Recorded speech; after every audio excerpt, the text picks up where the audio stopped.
teen is in the hospital and 3 others are in custody after Hendersonville police say they led them on a chase in a stolen car. News Channel 5's Blake Rosnowski joins us from Vanderbilt University Medical Center, where one of those teenagers was brought to be treated. Blake, this all escalated just from a normal traffic stop. Yeah, Rebecca, a Hendersonville officer noticed that the vehicle matched a description that he had seen possibly of a stolen vehicle out of the metro area that happened yesterday on Christmas Day. So he ran the place and found that to be true, tried to initiate the traffic stop, and that's when things escalated from a stop to a chase. Officers chased them between Hendersonville to Madison, all the way to Nashville, where the crash ended up happening. That was on Briley Parkway on an exit ramp right near I-24. That's when they discovered that there were 4 teenagers inside of the sedan that was stolen. The 4 teenagers as young as 14 and the oldest being 17.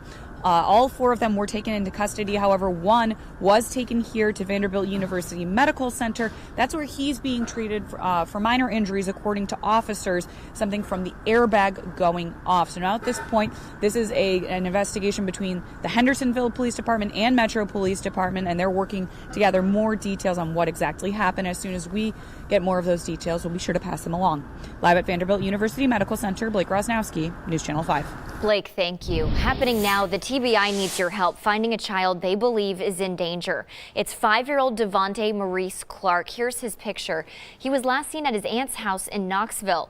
He is likely with his non-custodial mother in a white Ford Explorer with temporary tags. If you think you see him or that car, call 1-800-TBI-FIND. We have new information on a recent double homicide out of Benton County. Jerry Dabbs is now charged for the deaths of both Wayna and Bonnie Hedrick. Those murders happened over the weekend on Highway 70 East in Camden. Dabbs is in the Benton County Jail right now on $250,000 bond. It is the latest in a string of officer-involved shootings across the state, and it happened at around 10:30 yesterday morning on Carmen Avenue in Humphreys County. A woman called police saying her husband was threatening her, and when officers got there, the man answered and pointed a weapon at them. He was shot and taken to a hospital. Right now, we're working to get an update on his condition, so stay with News Channel 5 for the latest. And right now, a man is on the run after deputies found a body in his car. That same man was shot by a deputy in Grundy County Saturday. The TBI says after the shooting, he crashed his car and told someone he had been shot. That person then called police. Officers responded and didn't find the suspect, but they did discover the body of 20-year-old Shelby Comer in the suspect's car. Her remains will be sent to Nashville for an autopsy. This is an ongoing investigation, so stick with us on air and online for updates. And we're also learning more on the police shooting out of Lawrence County. Officers were checking out a burglary call on South Ballpark Road in St. Joseph when they say they saw a car speeding right toward an officer. The car hit the officer's patrol car, and that's when officers shot the suspect. He's in the hospital, but is expected to be okay. And those are 3 of the 6 officer-involved shootings in Tennessee over the last week and a half. 2 of those shootings were deadly, one in McMinnville and one in Bradley County. Police say Clifford Keller shot at a K-9 officer in Warren County and was then shot and killed by police. The man killed in Bradley County has not yet been identified.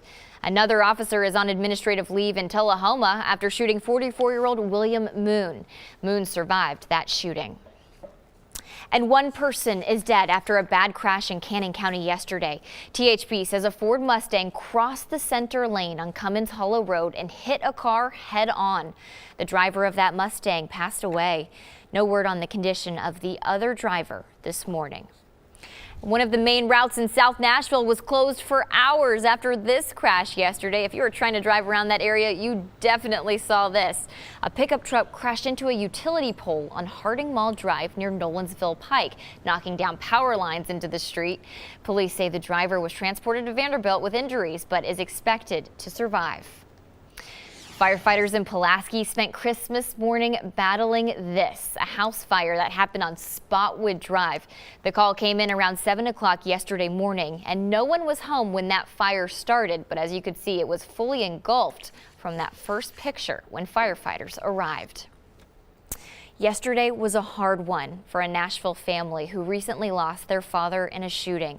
2 months ago, Leandro Ridley and his friends sat in a car in front of his home when someone shot at them.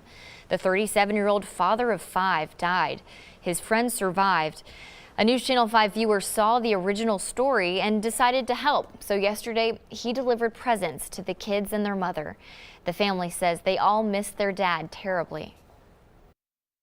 He would take them to their practices, take them to their games, take them to school in the morning, pick them up in the evenings. He would do all of that. So, the kids, they really look up to him. Tough story. Police are still investigating that murder. Anyone with information is asked to call Metro.